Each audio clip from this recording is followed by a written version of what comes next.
We need a new system. We need a new society. We need to demand that which may have sounded impossible even a few weeks ago, but is not only realizable, but an imperative necessity.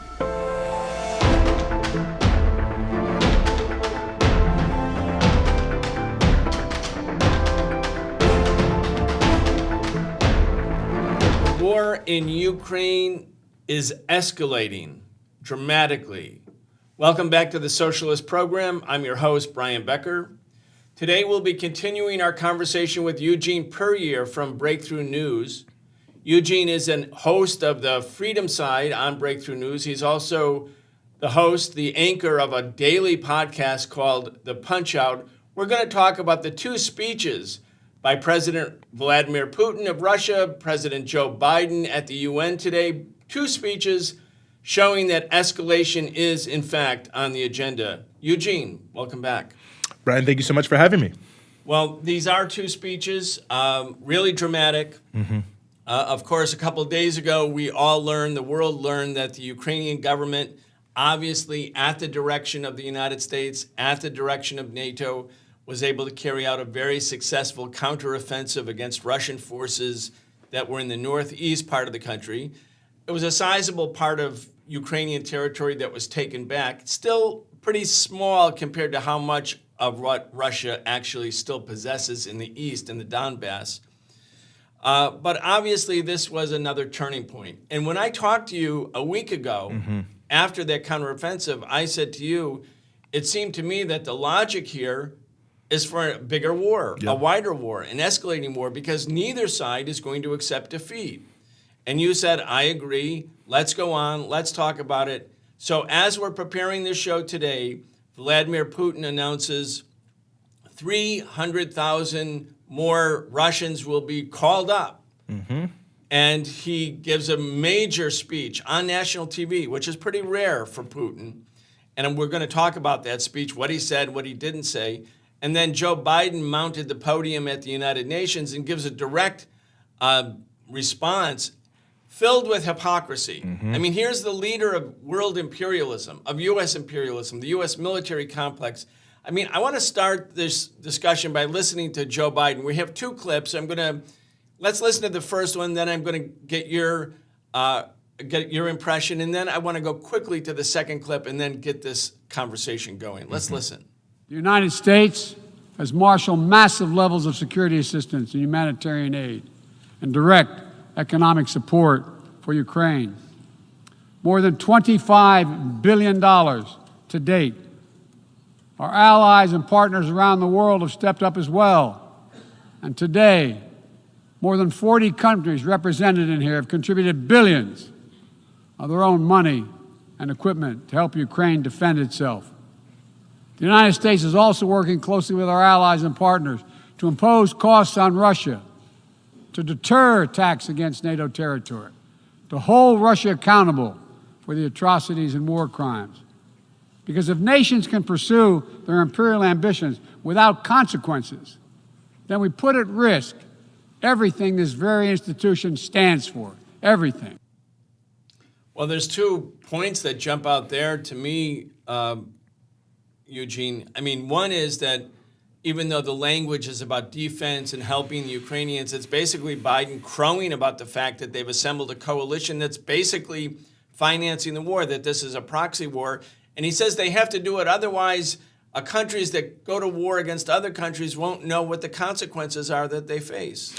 I mean, you almost don't even know where to start. I mean, the level of hypocrisy around what Biden is saying. I mean, the actions of the United States and I think we always have to remember this about Joe Biden, he was an active participant in so many of these different, foreign policy, I guess they would be called blunders, but they weren't mistakes, but, just crimes really over the years in the United States and paid zero price. So in fact, I mean, it's the United States that's actually set the tone for this might makes right kind of world. And certainly with the first invasion of Iraq in the 1990s, with the dismemberment of Yugoslavia, the second invasion of Iraq, and let's remember that Joe Biden wanted to dismember Iraq during that process, that it should be broken up. turned into 3 different countries, the maximum pressure and sanctions campaign against Iran. I mean, the sad part is that we could go on and on and on talking about these various interventions that Biden himself was involved in. I mean, and obviously the continued facilitation of the Saudi war in Yemen, the greatest humanitarian crisis on the globe that the United States is facilitating. Remember the fist bump with Mohammed bin Salman? So people won't know the consequences of what happens when nations invade other nations. Well, I think they already know the consequences, which is if you're the United States or a friend of the United States, nothing happens to you at all. And if you're anyone else, no matter how justified, you're brutally, brutally sanctioned. And, you know, the other thing about the financing I think is very interesting as well, because the thing that really honestly jumped out to me right away, the president of South Africa, Cyril Ramaphosa, was just recently in Washington. And Biden made this big point because the Western nations have pledged to give $8 billion to South Africa for climate transition. And most of that money has not showed up. So a lot of people thought, oh, what's Biden going to say? Is he going to make a big announcement? He did make an announcement of $45 million. And he says that climate change is the greatest threat to the globe today. That's what Biden himself says. So $45 million for climate change in Africa.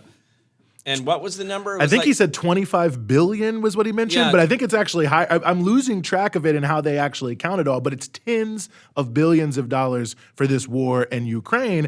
And then you wonder why most of the nations and people in Africa have looked very much askance at this U.S. effort, because it's such an obvious representation of the real priorities of the United States. There's no way the Ukrainian armed forces could have carried out this big counteroffensive that did succeed without major advanced U.S. weapons, U.S. intelligence.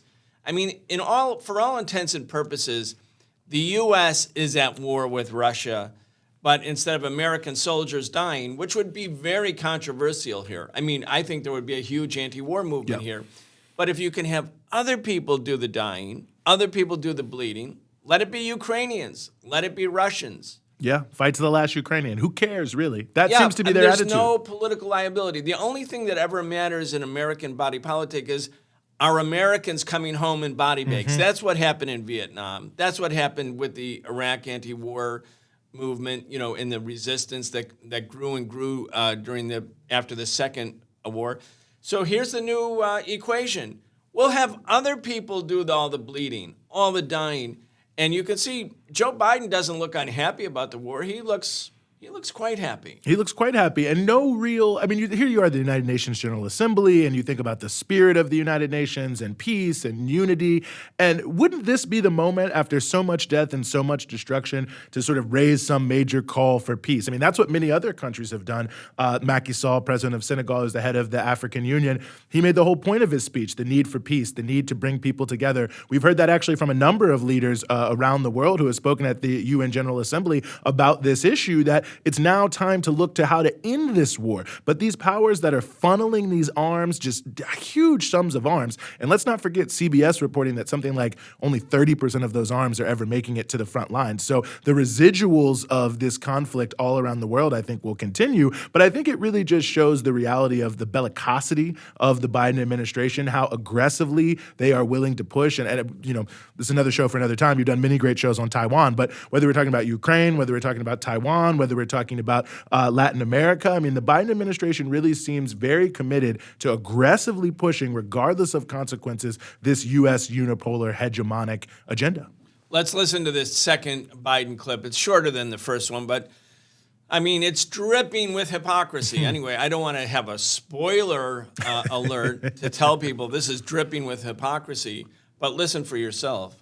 I reject the use of violence and war to conquer nations or expand borders through bloodshed, to stand against global politics of fear and coercion, to defend the sovereign rights of smaller nations as equal to those of larger ones.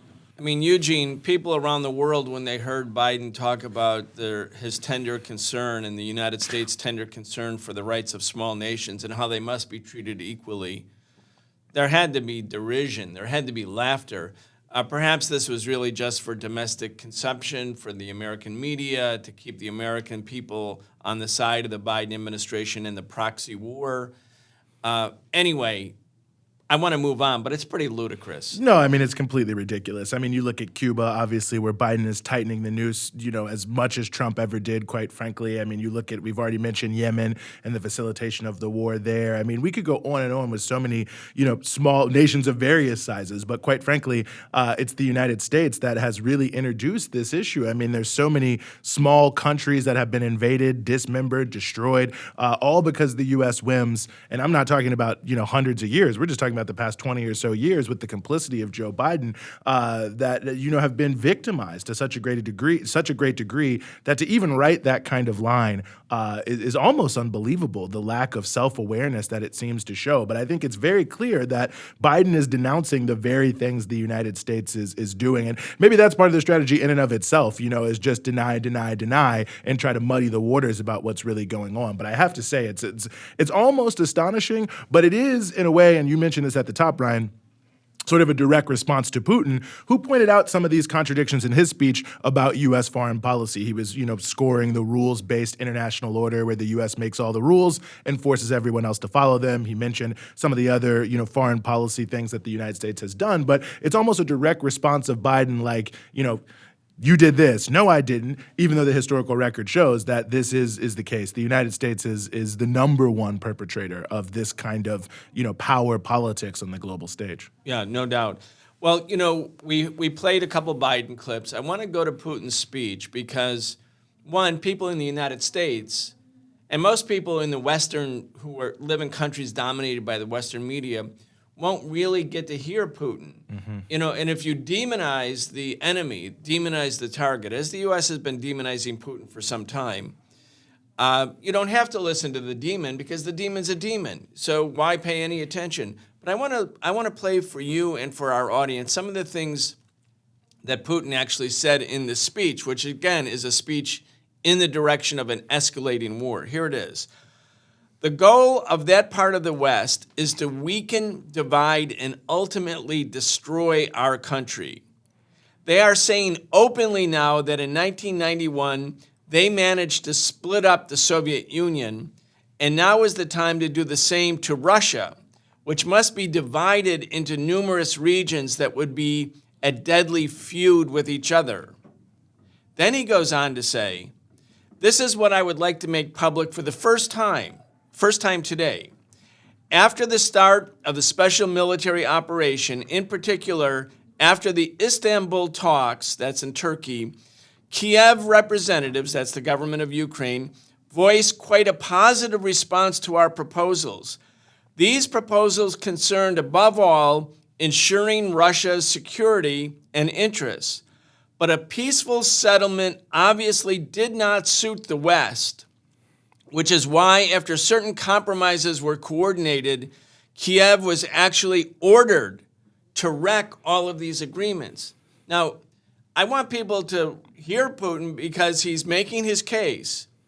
He's making the case that they might have had a negotiated solution months ago, but the West didn't want it. Now, whether you like Vladimir Putin or not, and we're going to get into and critique some of his policies, you can't listen to those words or read those words and not think, wait, was there an opportunity for a compromise?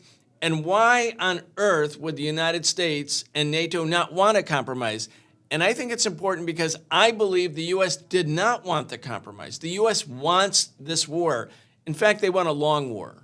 I think that's a very, very good point, and it's notable that Putin's statements here about this issue of the truce come not that long after there's a recent article, I believe it was in Foreign Affairs, might have been Foreign Policy, but it was by two Russia hands, as they say in U.S. parlance, people with long-standing ties and work in the region on behalf of the State Department, Defense Department, and others, where they stated explicitly that from their understanding, and again, these are like top U.S. officials, people who've been in and out of government, people who are dealing with this, so not Putin apologists, as the mainstream media likes to call anyone who brings up an inconvenient fact about this conflict.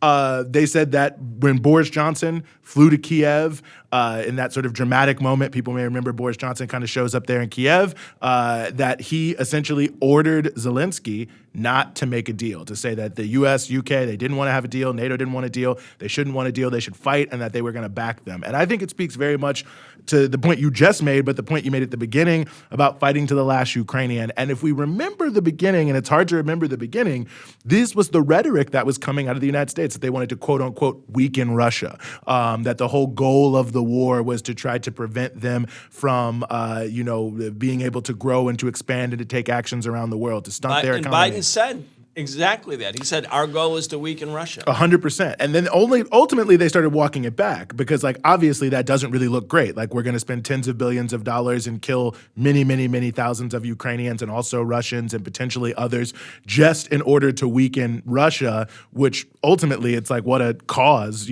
for these people to have died for and to be sacrificing other people's lives and other people's money to some degree when we think about those of us who are taxpayers and the communities that are being starved by these funds that are being sent to the Pentagon war machine, that really ultimately this was their goal from the very beginning. I personally believe when you look at the nature of how things, shaped up, and I think people should go back and look at some of our earlier shows that we did on this in the Socialist program, talking about that lead up to war, that the U.S. was to some degree hoping they could bait Russia into something. And then when they saw they had them on the hook, they then used that as an opportunity to press this strategy, which was to try to really weaken Russia so that it can't be, forget a world power, but even really a regional power, which has been a major goal of the United States since 1991. If we remember the so-called Wolfowitz Doctrine and what it said, and the defense policy guidance that came out to clean up the Wolfowitz Doctrine, which had a lot of nicer phrases about Russia. It actually used the phrase of demilitarizing Russia, and that the only role Russia could play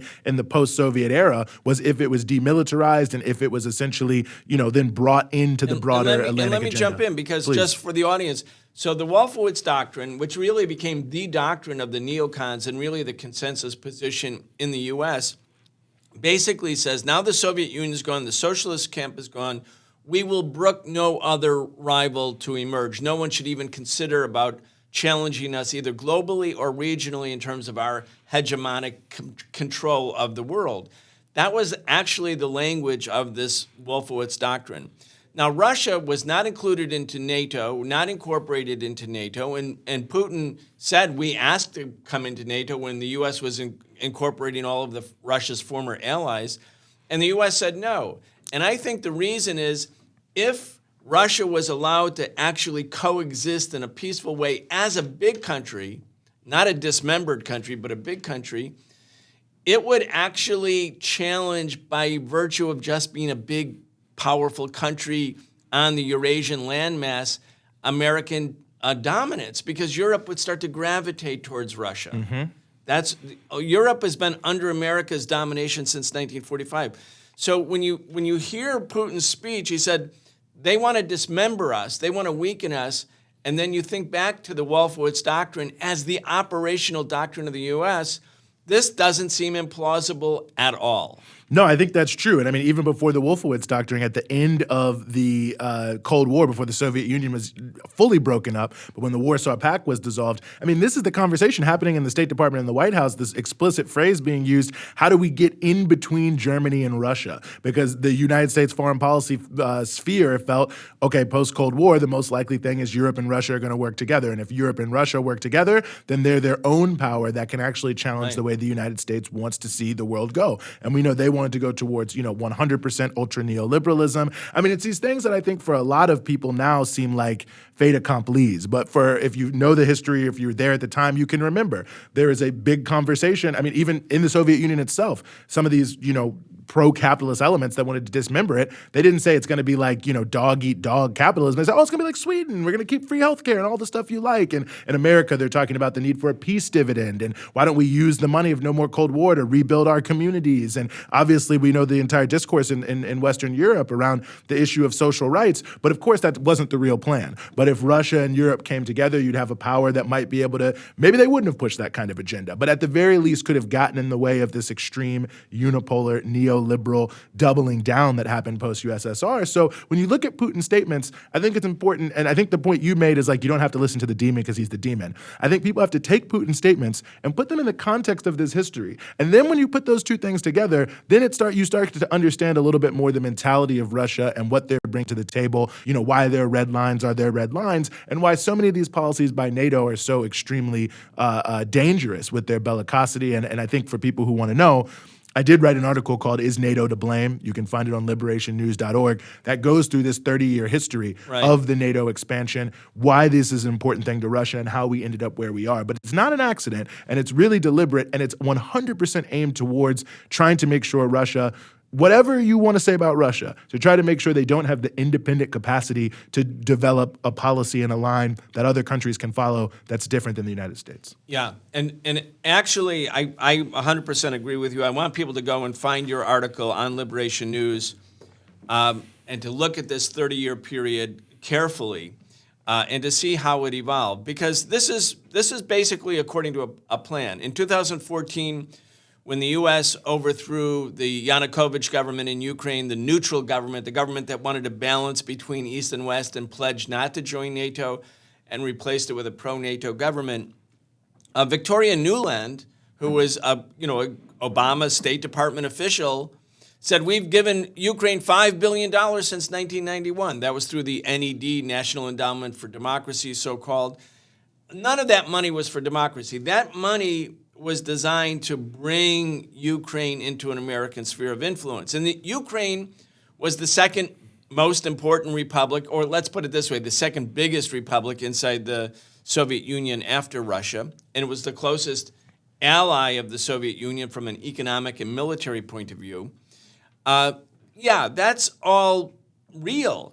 And when you hear what China's saying, when the U.S. talks about Xinjiang in the western part of China, or Hong Kong, or Tibet, or Taiwan, the idea of dismemberment is, like right at the front and center of these countries that feel targeted by the U.S.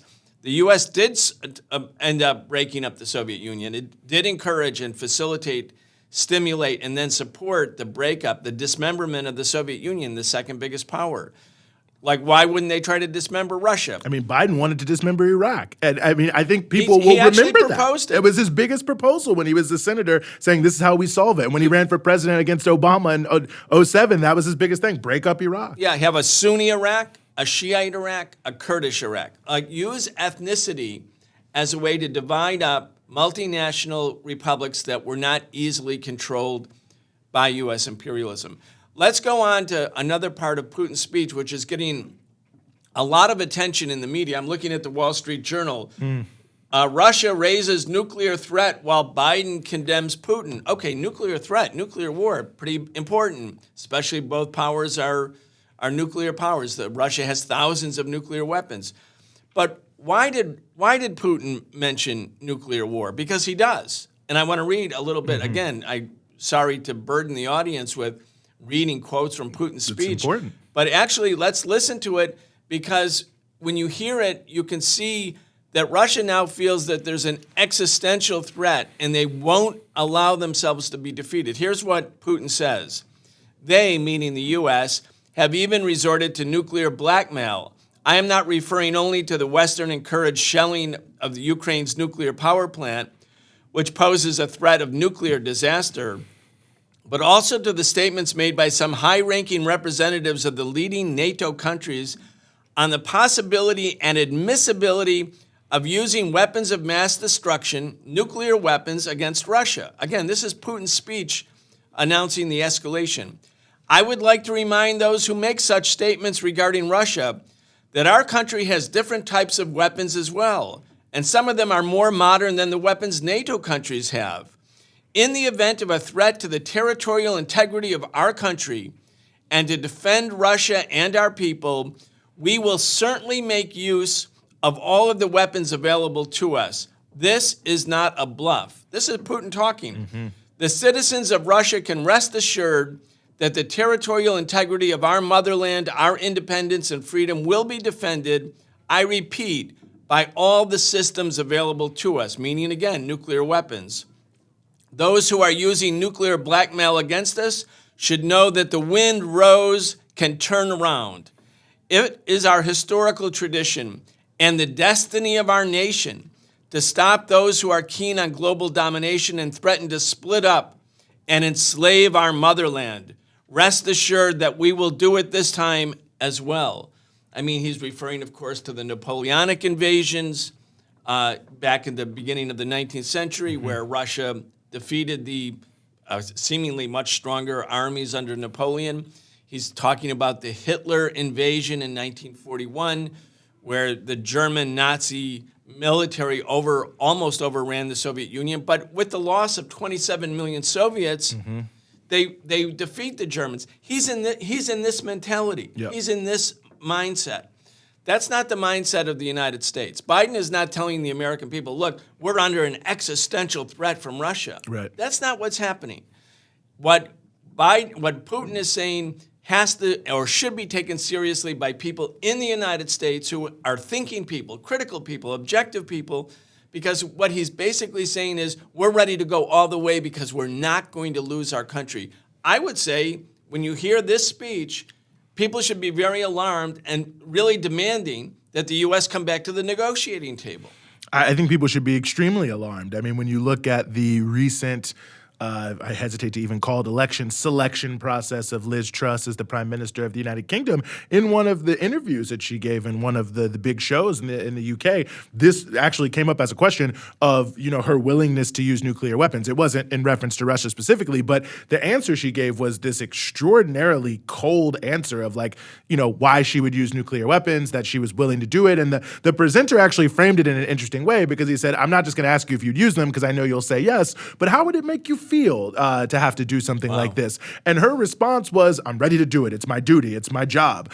So the fact that someone who would be in that position couldn't express even the most basic human revulsion to the idea of massive nuclear war. You could have set it up in a way that says, I don't want this to happen. Last resort, this would be terrible. I would never do it unless it was absolutely necessary. And she just basically stands up and salutes and says, God save the queen. Now God save the king. I'm ready to nuke somebody anywhere at any time because that's my job. This is the mentality of these individuals at this level, and this issue of nuclear saber rattling is very serious. And when you have Putin saying, this is not a bluff, we're ready to do it. There's a concept in nuclear war called the escalation ladder, and we've talked about this before on this show, and it's always said it's easier to go up than it is to go down because the way it is if I go up a level, then you don't want to look weak, so you go up a level. Then I don't want to look weak, then you go up then I go up a level. Then the same thing over and over. The next thing you know, there's a nuclear conflict. So when we have these kind of major inflection crisis moments and are thinking about a nuclear war that will destroy humanity on Earth, these are the moments where people have to say, well, wait a second, let's step back from the brink, which is what happened in the 1980s. Obviously, Reagan was successful in many different things, but clearly there was a huge movement in the United States and Western Europe against the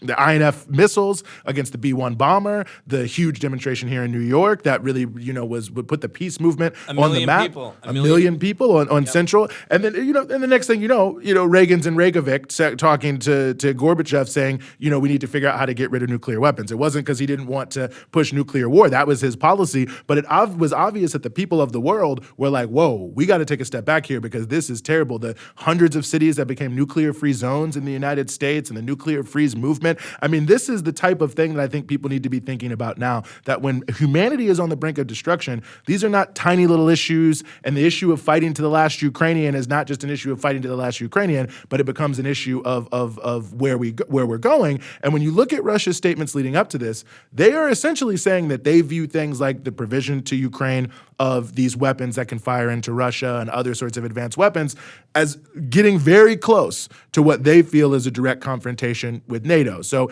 you can think that it's just the U.S. helping someone somewhere else and it has nothing to do with nuclear war, but that's certainly not how the Russians see it, and it's certainly not what the logic of war fighting in the nuclear age can lead to. So I think it's a very dangerous moment. I think that we're really on a precipice here, and the fact that there's no major call from the Western powers for peace at all, really. Macron had a little something in his UNGA speech, but by and large, they're just calling for more and more war and escalation. It's troubling.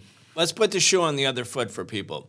Let's say Russia had a military alliance like NATO, a Russian-led military alliance, and it had like a member nation, say, in Cuba or Venezuela. And then for the last 20 years, it started to build and expand that Russian-led military alliance that included all the other countries of Latin America, including the northern part of Latin America and Central America. And then the alliance included the countries in the Caribbean islands that are not far from the United States. Let's say Dominican Republic, Haiti, Cuba. I mentioned Cuba before, but you can keep going. And in those places, in those spaces, in that territory, Russia could place advanced nuclear and conventional missiles targeting the United States. And those missiles had a flight time, say, of 6 minutes.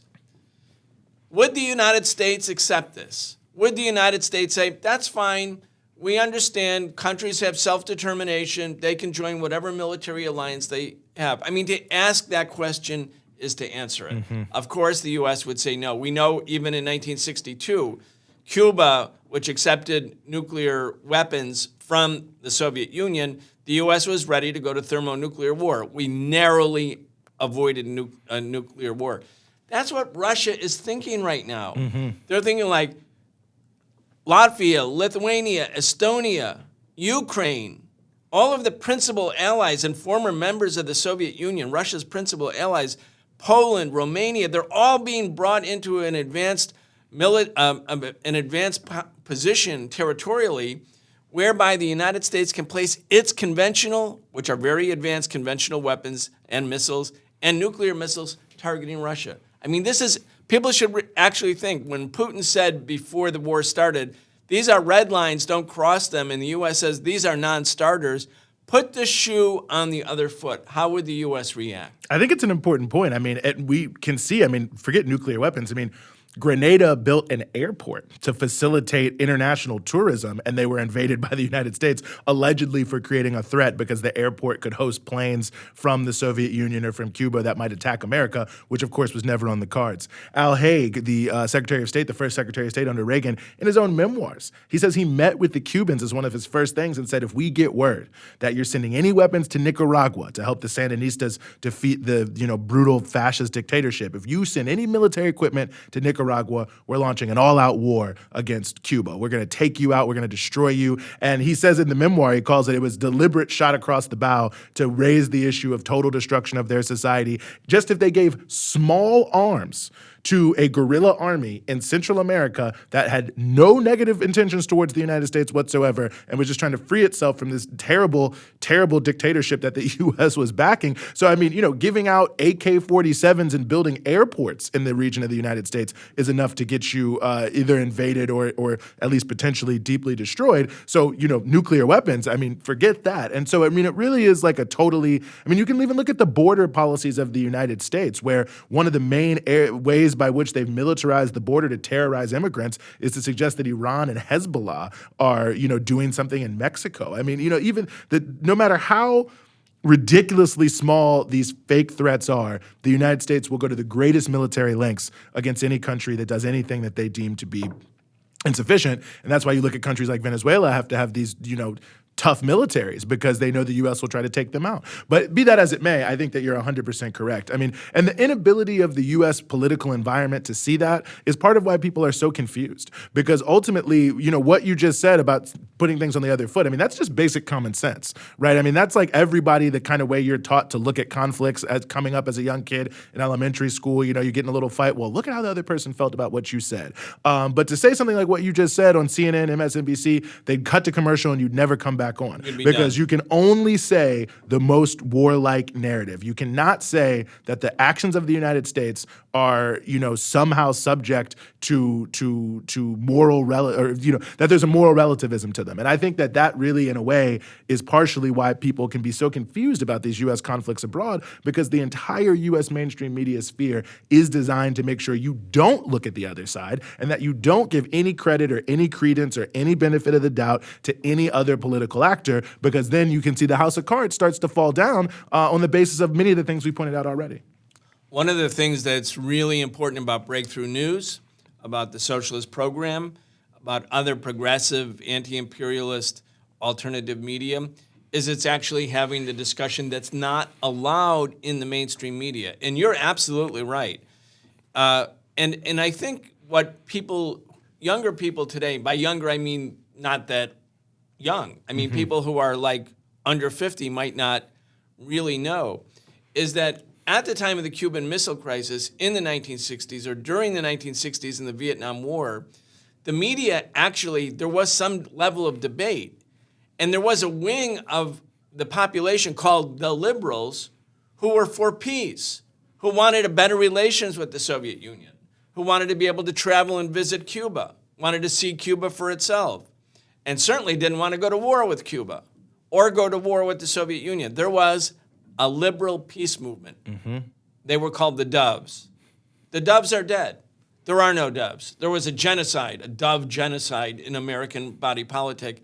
And so even the liberals, or people who think of themselves as liberal, maybe they support abortion rights or other progressive causes, on this issue, they're not liberal in the traditional sense. The liberals and the conservatives are the same, and that really has made a debate almost impossible in the mainstream media. That, too, makes it very dangerous because what politician, even the liberal politicians in Congress like Bernie and the squad, they might talk about health care or this or that about the domestic politics. They don't want to touch these big picture issues because they're going to get branded as being like traitors and to be ejected. I think that's 100% true. And even when you have something like Bernie trying to speak against the military budget or something, they always find a way to wrap it in all of the normal propaganda. Russia's evil, China's evil, all these countries are evil. But even though they're all evil, we don't necessarily need to do all these other things. But that doesn't really make sense. I mean, if you agree, right, like just off the bat, that Russia and China are these like alien civilizations that are evil and want to enslave the whole world, then is there really a good argument not to actually have a military force against them? I would say not, because that's a pretty dire situation, to have this kind of situation in the world if that's who they really are. And so ultimately, even the very tepid sort of attempts they have are so wrapped in the propaganda and the rhetoric to not be called a Russian agent. I mean, you think about that Vietnam era, which I think is so important. I think about a book like The Best and the Brightest by David Halberstam, a liberal. But the whole thing is just excoriating liberal anti-communism and how it led to this, terrible crime of the war in Vietnam. If a book like that came out today about the reality of American foreign policy, you'd be immediately branded a Russian agent. But that was a celebrated book at the time. It made a huge impact on how people have viewed the development of the Vietnam War and also McCarthyism and anti-communism, and to see it through a very different lens, because it was obvious to even many pro-capitalist, type of people that these policies were ultimately counterproductive if you wanted to see a world that was more just, less divided, less war, and so on and so forth. And I think now we have seen such a closing down of the space that basically only the other party criticizes the other party. So like Republicans will criticize Democrats, Democrats will criticize Republicans, but on neither side, but certainly as we're talking about here, and what's relevant because Democrats are in power, is there a willingness to have an internal critique. And in fact, everything is towards having no critiques. And anything that's against that, then you're just branded as some sort of foreign agent. And I think we've seen the same thing on social media with the big media giants and the way that they have also sort of played into that by, censoring content that they deem to be quote unquote Russian propaganda or Iranian or Chinese or whatever. But be that as it may, I think the most important thing for us to recognize is exactly what you're saying. When you close down the space for discussion, you really make one option possible. When all you can really hear about is war, escalation, and how Putin is evil, then that really is only going to lead you in one direction. Yeah. All right, let's talk about how Putin and the Russians are framing this discussion, because we are the socialist program, which means we are socialists. And we're not socialists like Bernie or the Social Democrats, or there's so many different versions of socialism. It's kind of a confusing term. But we're socialists in the tradition of Marxism. We're in the socialists in the tradition of the socialist movements that had profound radical transformation. We're against the existing capitalist system. We're trying to put a Band-Aid on the system, but to get rid of the system and construct a new system, socialism. So the Marxism or socialism in the tradition of the Russian Revolution that was led by Lenin in 1917, or the Chinese Revolution led by Mao in 1949, or Fidel in the revolutions in Cuba and throughout Latin America that took place, or they didn't succeed, but they certainly were stimulated by the Cuban Revolution. In that version of socialism and Marxism, when we're critiquing war, one feature of our argument is anti-imperialism. And that's what we've been talking about. When we look at the U.S.-Russia proxy war that's taking place in Ukraine, and that's what it is, we can assign responsibility, profound and main primary responsibility, to U.S. imperialism, because it did push NATO east. It did escalate. It did refuse to negotiate. It did, according to Putin's last speech, we'll find out if it's true or not, scuttle peace talks between Zelensky and the Putin government. So we're anti-imperialist in the sense that we are not joining the pro-imperialist anti-Russian choir. At the same time, socialists are also building the idea that our goal in the world is not to have multipolar power centers confronting each other, great powers fighting. It's to build a world where the working class, the poor, the peasants are working together. They're working together to build a new future. They have a forward-facing vision. The Russian government is thinking about its own national security. It's not offering the people in Europe or the people in the rest of the world like a forward-facing progressive vision about how the world should be reorganized. It's basically protecting Russia. So, okay, we can understand that. That's legitimate. But I'm against people in the socialist movement who say, well, Putin is fighting U.S. imperialism, thus we are the followers of Vladimir Putin, because politically, the way he has explained this conflict actually cuts against the idea of workers of different ethnicities and nationalities uniting. Marx and Engels said at the end of the Communist Manifesto in 1848, workers of the world unite. That became the banner. We wrote that. All the left parties all around the world put that on our banner. And that was their answer to 200 or 300 or 500 years of endless war in Europe. They said, let's not keep killing each other. And here you have Putin describing the war as if the Ukrainian state is the creation of the evil Bolsheviks and the Soviets' nationality policies. You have, in the aftermath of the collapse of the Soviet Union, Russians and Ukrainians who are comrades and brothers and sisters now killing each other. You look to Armenia and Azerbaijan, two other Soviet republics, almost endlessly at war. We were talking earlier today about Tajikistan and Kyrgyzstan, two other republics in the Central Asian part of Russia, of the former Soviet Union, that had accomplished so much by socialism and never had wars. They're now also killing each other. So let's, as socialists, put this in the framework of what I would say that the Ukrainian war, if you look at it just as Russia versus U.S. imperialism and take away the context of the big picture historically, which is the socialist project was toppled in the Soviet Union. Pro-capitalist elements seized power. And that's the reason that all of these former allied peoples are now killing each other. Like, Putin is not addressing that. He's only saying this is the byproduct of the imperialist manipulation, but his own storytelling about how the conflict evolved blames Bolshevism and Lenin and the Soviet nationality policy, which from our point of view is completely false.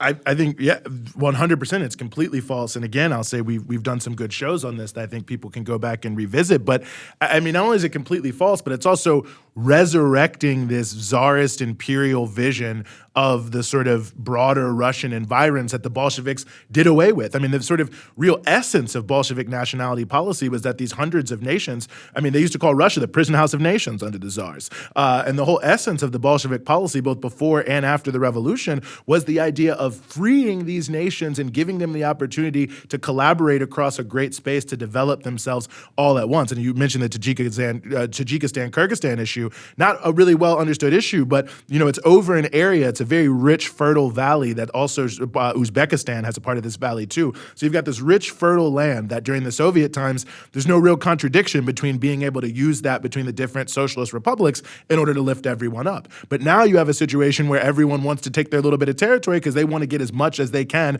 out of this very fertile area for their own narrow self-interest. And that's talking about bourgeois elites in these different nations. And it leads to, you know, pretty consistent fighting. The Armenia-Azerbaijan thing and Nagorno-Karabakh. I mean, obviously, this was an issue that was, you know, deeply affected by the collapse of the Soviet Union because the Soviets had created this very complex system of how to manage the national relations inside the Caucasus, which, you hear about the big countries, Armenia, Azerbaijan, Georgia, but, it's a very complicated and complex grouping of areas, but they were able to use that unified space to create an area of a space for self-determination for so many different peoples. But, I think in the context of, and certainly I think vis-a-vis the Cold War, it's worth saying, to some degree, this is why there were more people who were willing to believe that the Soviet Union really was under attack and that the Warsaw Pact really was defensive. Because you had this policy of nationalities coming together, of unification, and of other things like that didn't just seem like it was imperial conquest. It seemed like it was something different and new. And you could believe, well, what's America really saying here? But when things are presented by the Russians, they're using the phrase, the new Russia phrase about the southern part of what we know to be Ukraine. That's a czarist phrase. And, obviously there's a sort of deeper sort of Russian imperial view that this is a part of Russia and our natural homeland. Well, look, it was also a part of the Ottoman Empire. It was also part of the Byzantium Empire. You know what I'm saying? We can think about all the Central Asian, organizations that were moving into this area and controlling it at one time too. So, you look at this sort of presentation, I think it's easier for people to see it in a negative light because it seems not historically based. It doesn't seem based on greater unity and brotherhood. It seems to be based on a highly nationalistic, ethnicized version of former czarist imperial views of the Russian Near East, which is not Near East, of the Russian near environs. And so ultimately, I think that does play an important role into the perceptions of the conflict amongst other people and why some people say, oh, well, you're talking about U.S. imperialism. Why are you dismissing all these other issues? Because the issues that are both falsified and presented in a way that I think is very harmful have been injected into the rationale to where it's basically exactly what you said. What we want the world to be is not unipolar U.S. imperialism, but a bunch of other powerful countries that can either fight amongst each other or come to agreements about how to carve up the rest of the world amongst each other. And I don't think that that's a liberating vision. I don't think it's a vision that's going to, help bring humanity back from the brink in the 21st century. And someone can be justified and still wrong. You can say it was justified to punch someone, and that can still not exactly be the right solution to that issue. So just because there's a deep logic and understanding of how Russia was pushed up against the wall by NATO doesn't mean that their justifications for what happened or exactly how they went about addressing it is, ipso facto, then okay. Right. One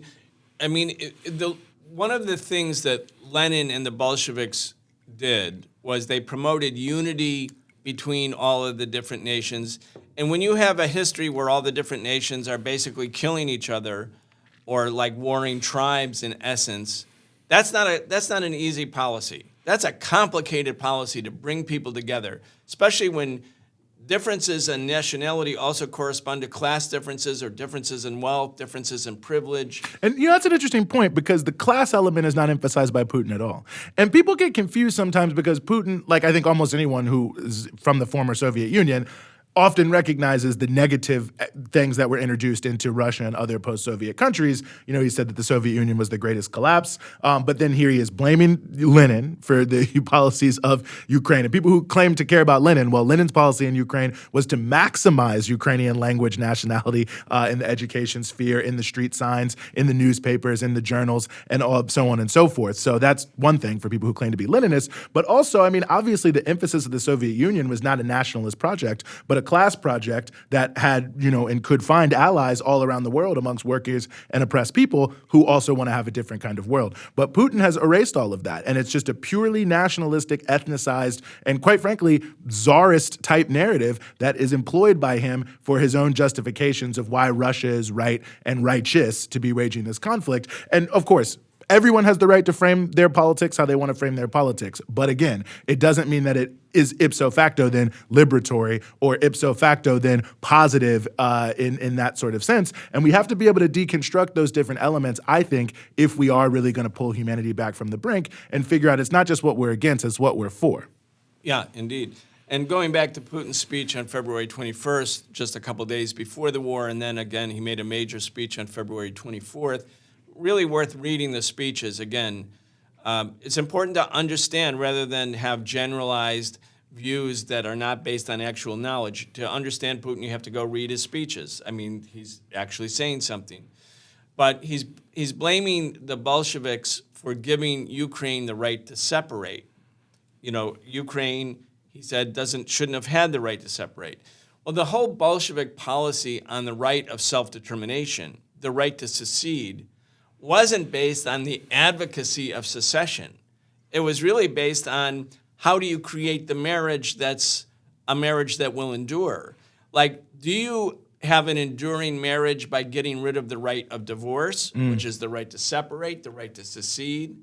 Self-determination is the right to get divorced between peoples or countries. It's a relationship among equals. Yeah, so the right to divorce, you strip that, and one side, let's say men are dominant over women in the patriarchy that emerged, and women don't have the right to divorce. Well, that's not going to be a marriage, a good marriage. It's going to be a marriage that will undoubtedly have many conflicts, especially felt by those who are in the subordinate position. So Lenin's policy, the Soviet policy, was let's raise up Uzbekistan, let's raise up Ukraine, let's raise up Armenia and Azerbaijan and Georgia and all of the republics that had been oppressed by Great Russia, by the Tsarist Empire, not because we want to separate them, but because we want to make them a stronger unity. And in fact, when you look at the Soviet nationalities policy, which you wrote a major article on, I have it in front of me, Nations and Soviets, the National Question in the USSR, which again is on Liberation News. People should go read it. Nations and Soviets is the name of it, by Eugene Puryear. You talk about the complexity of this sort of nationalities architecture by the Soviets, and it was, again, very, very complicated. But those people were not killing each other.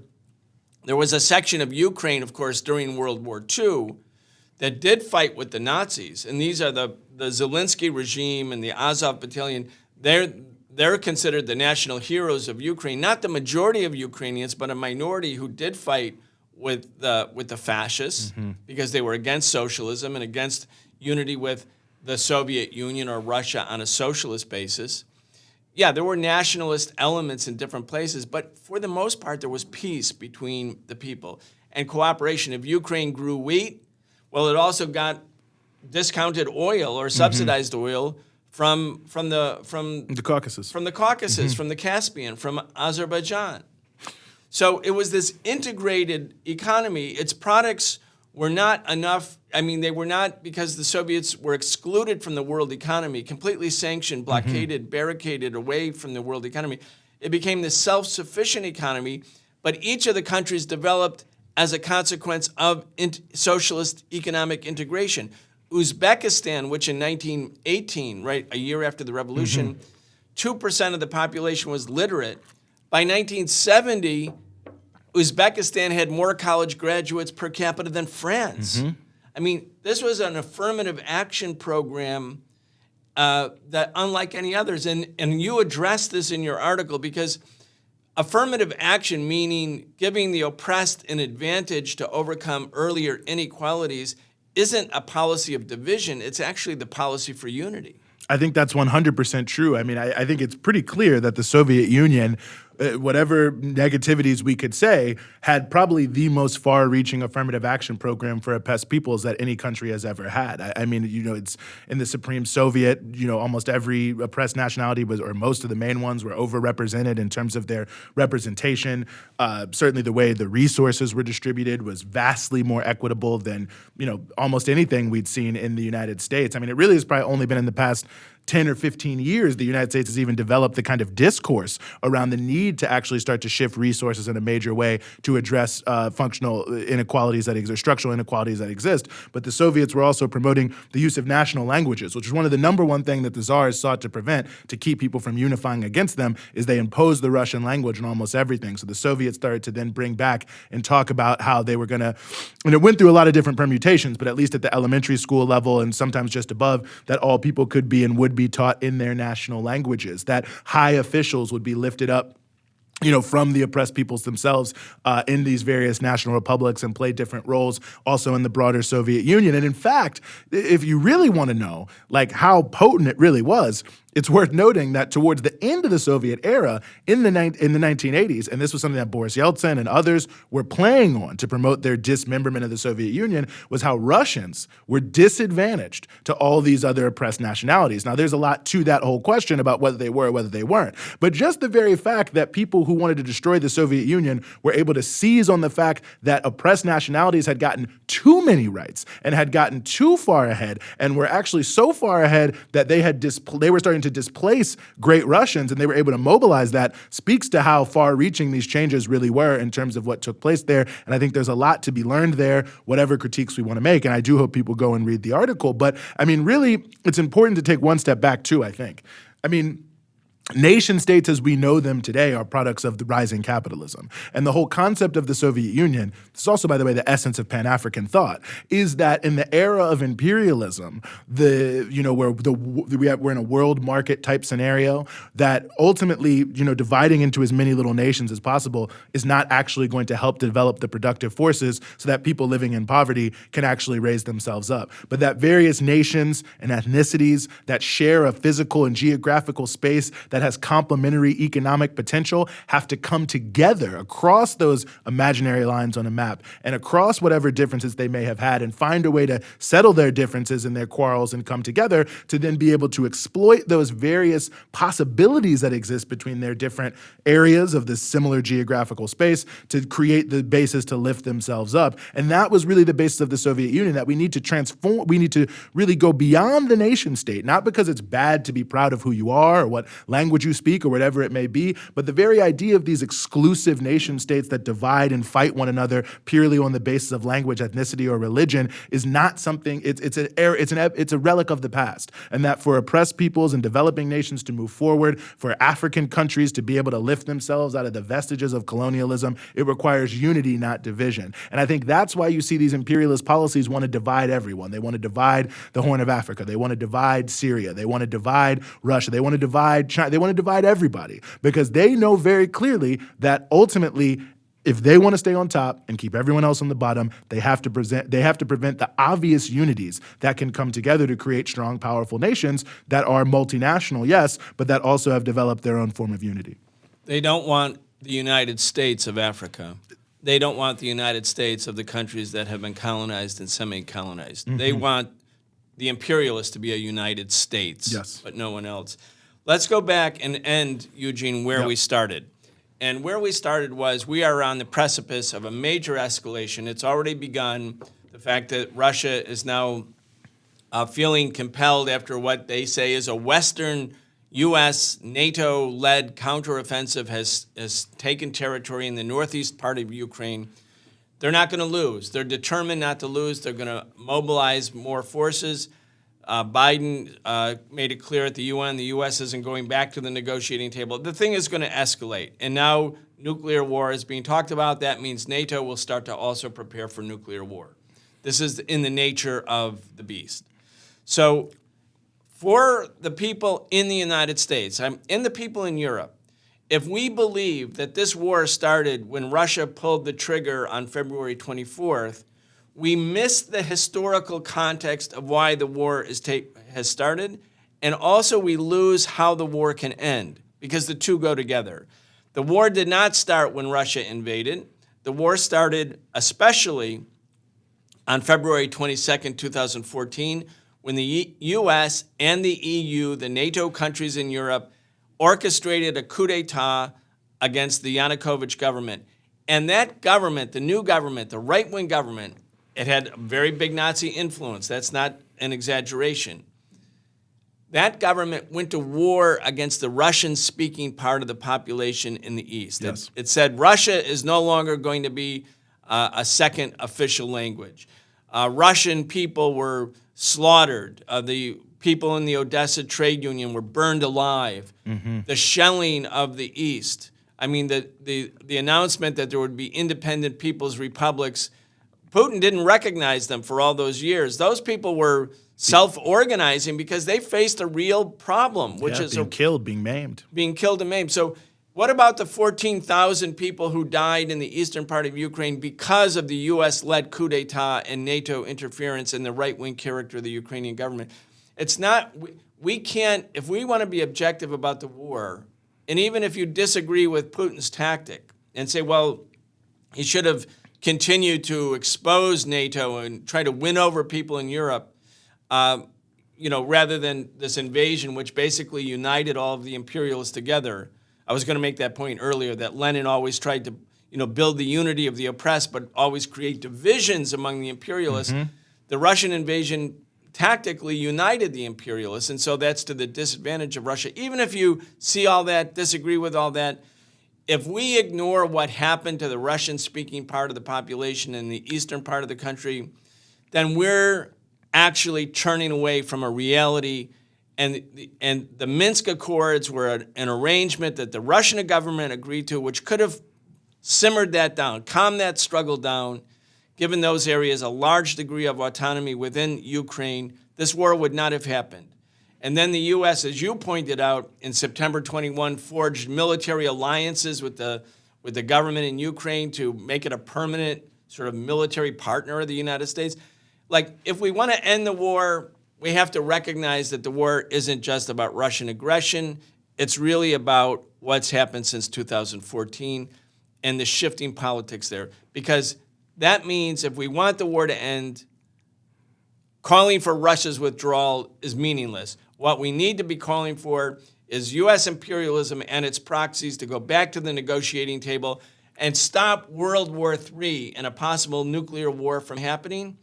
And if we don't put that kind of pressure on the Biden administration or the European governments, any other words about peace are just BS. They're just BS. They don't mean anything. This is the only path to peace. And again, we have to understand the context for how this war actually started. Eugene, I'm going to give you the last word on that. Yeah, well, I agree with you 100%. I mean, you can not agree with Putin's justifications, or at least not agree with them fully. You can feel you wish something else would have happened. You can say that it's unfortunate this is all going on, but you can't deny the concrete conditions and the concrete realities that led us to this point. This was completely avoidable. And it's ironic because people are saying, well, if the U.S. hadn't done X, Y, and Z, then, well, Russia would have just gone in and taken over Ukraine. Now, we don't even know that to be true, but let's just say that is true. Well, I mean, right now, the U.S. policies are killing thousands of Ukrainians, tens of thousands of Ukrainians. How is that in some way, shape, or form a better outcome as opposed to NATO not doing this massive eastward expansion? And in fact,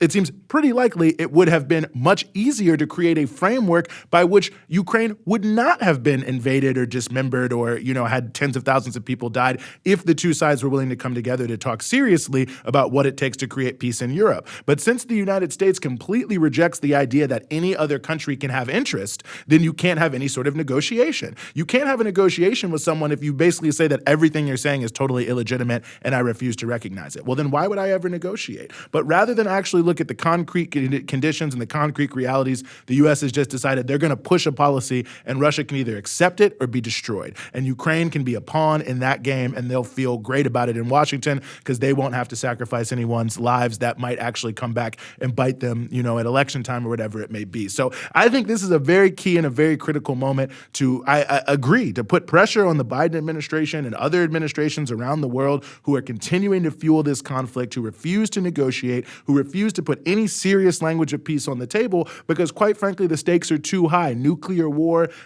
potentially hundreds of thousands of people dead even without a nuclear war across Ukraine and Russia. I mean, this is a terrible, terrible tragedy, and it's one that is deeply rooted in the U.S. policies of trying to dominate the world, and that means if there's a road in, there's a road out. And if the U.S. desire to dominate Europe and dominate the world was the road in, then that's the way we got to get back out, and we have to address those issues. And I think it's critically important that whatever we think about Putin, however we characterize what he's doing, that we recognize that basic reality that there is a basis by which you can have a road to peace, but it does require recognizing that other countries have interests, whether the U.S. likes it or not. All right. And Eugene, as you pointed out, and I hope our audience goes back and looks at what happened when Reagan was threatening the Soviet Union, Europe rose up, and so did the people in the United States, a mass anti-nuclear movement.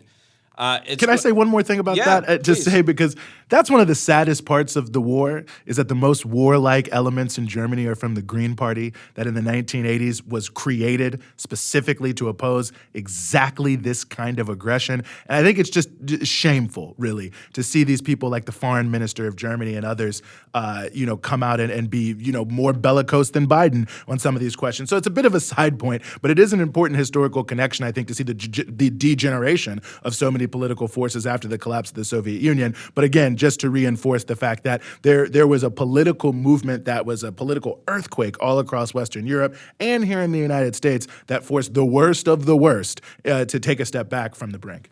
Yeah, and that's got to be our message. We're not doing this show because we're interested in politics or politics are interesting. We want to make social change. In this case, we want to prevent a wider war. We want to prevent a nuclear war. Eugene Puryear, thank you. Thanks so much for having me. Thanks.